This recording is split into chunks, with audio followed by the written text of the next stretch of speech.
Thank you, Mr. President. First of all, my warm greetings to all Security Council members. My greetings also go to Minister Shukri and my good friend, Ambassador Omar Sadiq of Sudan. Mr. President, as a founding member of the United Nations, Ethiopia's commitment to the principles and purpose of the United Nations Charter has been solid and consistent.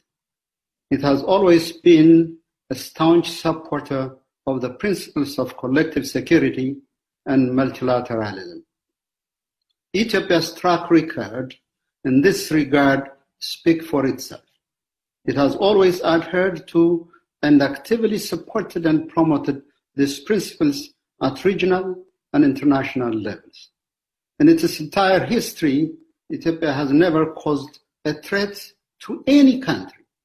It has instead been contributing to the cause of peace through its active participation in peacekeeping and peace building since the early days of the United Nations up until now. This said, let me be clear that Ethiopia doesn't believe the issue being discussed today has a legitimate place in the Security Council. It is bound to set a bad precedent and open a Pandora box. This council should not be a forum for exerting diplomatic pressure. As we have informed the council, the tripartite negotiation between Ethiopia, Egypt, and the Sudan has not yet been concluded. The three countries have in fact reached consensus on most of the prominent technical issues in the last rounds of the negotiation. That's why Ethiopia is of the view that progress at hand and a mutually beneficial agreement is within reach. Even if the three countries fail to resolve their differences on the outstanding issues, the Declaration of Principles, DOP, signed in 2015 by their leaders, provides for dispute settlement mechanisms which are yet to be exhausted. Furthermore, the African Union has the necessary goodwill and expertise to help the three countries in bridging their differences and reaching a mutually acceptable solution. It is indeed lamentable, to say the least, that the principles of complementarity and subsidiarity between the UN and regional organizations, much talked about in this council, was ignored when the issue related to the Grand Ethiopian Renaissance Dam was unjustifiably brought to its attention. It also contravenes Article 33 of the United Nations Charter, which stipulates that parties to any dispute, among others, shall first resort to regional agencies or arrangements. Members of the Council are aware that 3 days ago, as mentioned earlier, the Bureau of the Assembly of the African Union held an extraordinary meeting under the chairmanship of His Excellency President Ramaphosa. As stated in the communique issued on 27 June 2020, the three countries agreed to resume negotiation and resolve the remaining issues through tripartite consultation under an AU-led process in the spirit of Pan-African solidarity and within the framework of African solution to African problems. Therefore, the African Union is now seized of the matter, and it's only appropriate that this Council allows the AU-led process to take its course. Mr. President, needless to say, the Nile is as important to Ethiopia as it is to Egypt and the Sudan as a source of livelihood and economic development. The GERD is conceived as the centerpiece of our national development aspiration.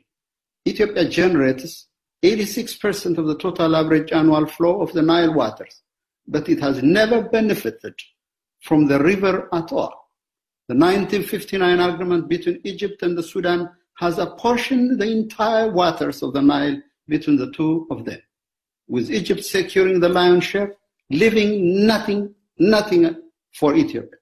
That was the unilateralist decision to have ever been taken concerning transboundary rivers. In 1997, Egypt again took another unilateral decision and built the Toshka and the Peace Canals, taking the Nile water away from its natural course. Ethiopia's repeated complaints over these projects in the mid-1950s fell on deaf ears. The first complaint was made by the government of Emperor Haile Selassie regarding the 1959 agreement. Egypt ignored Ethiopia's subsequent objections. Despite these historical facts, Egypt continues to accuse Ethiopia of taking unilateralist action with respect to the building of the GERD, as you heard earlier. Mr. President, Ethiopia is not asking too much. It is seeking to correct past injustice and share this precious resource in an equitable and reasonable manner. Despite being endowed with abundant water resource in the Nile Basin for years, the people of Ethiopia have been deprived of their right to use the resource to extricate themselves from abject poverty. This is why, for Ethiopia, accessing and utilizing its water resource is not a matter of choice, but of existential necessity. The unfortunate reality is that today, in 2020, tens of millions of Ethiopians still use firewood as a primary source of fuel, with severe consequences to their health and the environment. All rural households, where 85% of Ethiopians live and nearly two-thirds of school children are forced to stay in darkness. This is a reality. By contrast, nearly 100% of Egyptian population, both in the cities and rural areas, have access to electricity. Therefore, Ethiopia believes that it has a national and moral imperative to do everything in its power to improve the lives of its people. GERD is an answer to Ethiopian mothers' cries for help, so that they don't have to trek hours to collect firewood. The unfortunate reality is that pregnant mothers are still being carried on stretchers over a long distance due to lack of electricity to access life-saving emergency medical care. The image of young girls with back-breaking loads of firewood on their shoulders is also a daily reality. Once completed, the dam will generate 15,700 gigawatt hours annually, bringing electricity and an opportunity for a dignified life to more than 65 million people who currently live in complete darkness. That is why we are emphasizing again and again that GERD is a development project and it cannot in any way be a matter of security threat. If there is a security threat there to be discussed, it has to do with the fact that there are millions of Ethiopians living under the poverty line. The dam is meant to uplift these people, and in a way it is averting a potential threat rather than posing any. Seeking social progress and better standards of life for our people, leaving no one behind, is indeed consistent with the spirit of the UN Charter and the Sustainable Development Goals that we all aspire to achieve in 2030. The GERD is also one of the mega projects envisaged under Ethiopia's effort to meet the African Union Agenda 2063. I should also underline here why the GERD is a people's project, which is being built by Ethiopians from all walks of life with an unprecedented zeal and commitment. It is to be recalled that various obstacles were created to prevent Ethiopia from accessing international support. My government is just coordinating a public-owned, public-funded project. Therefore, it has a solemn responsibility to bring this project to a successful completion.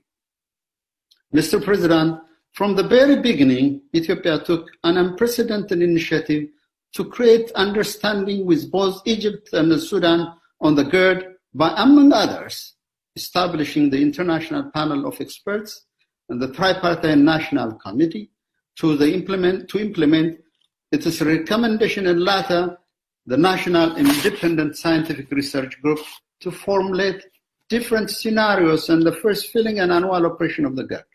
All this initiative failed to deliver the desired result because of Egyptian intransigence and its insistence on historic rights and current use. The reason why Egypt has been consistently engaged in scuttling the tripartite negotiation has more to do with its own internal situation than anything else. On the other hand, Sudan knows full well the benefits of the dam.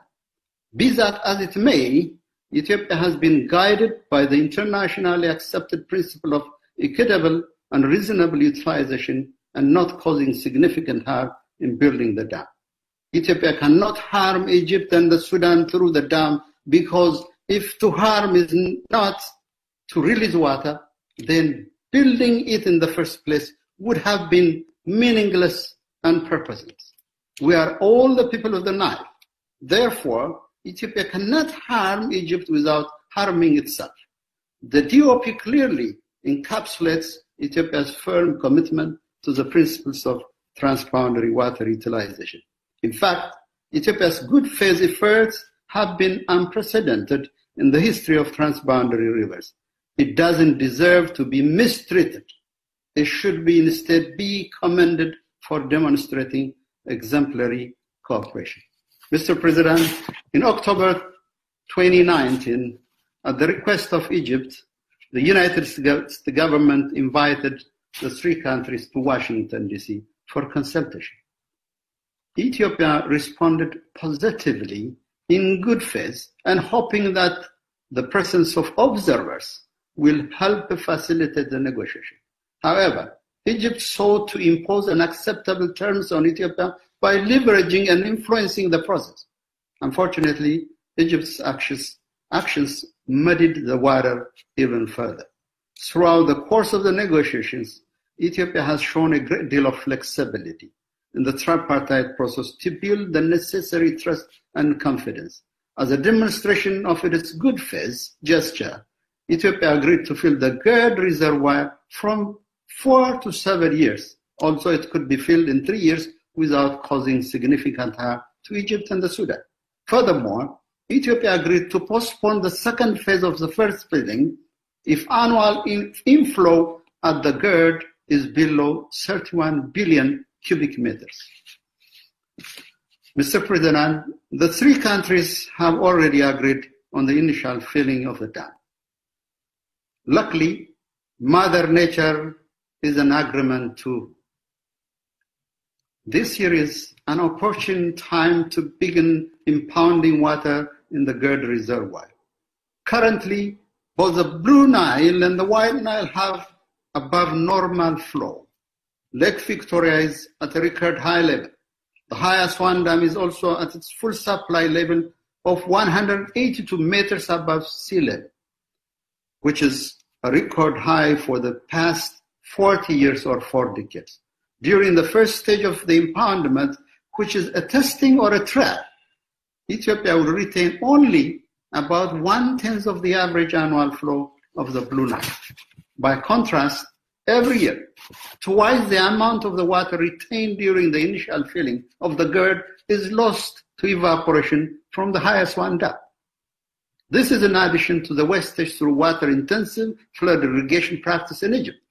Water is increasingly becoming a scarce commodity. More than 60% of Ethiopia's surface area is dry land with no sustaining water resource. Egypt, on the other hand, is endowed with plenty of groundwater resources and has access to seawater, which could be desalinated for use. Mr. President, in any transboundary water course, drought management is the joint responsibility of all riparian countries. But Egypt wants Ethiopia to shoulder the burden of drought alone. Water use or dam operation rules are dependent on the availability of water. They depend on the Almighty God. Hence, operation rules must have special guidelines, creating 2 different hydrological conditions, including drought. Therefore, the 3 countries must agree on drought threshold and cooperative mechanism for sharing the responsibility for addressing and mitigating any consequences of drought and climate change.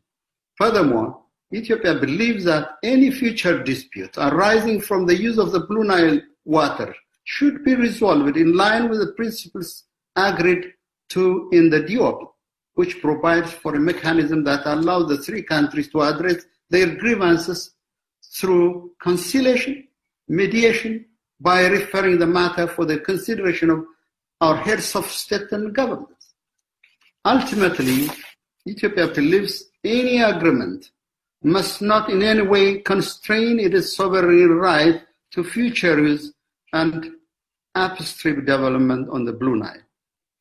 Mr. President, the involvement of the Security Council on this issue risks hardening position and making compromise even more difficult. Instead of pronouncing itself on this matter, the Council should defer to the African Union and encourage the three countries to return to the tripartite negotiation as the only means to finding an amicable solution to the remaining outstanding issues.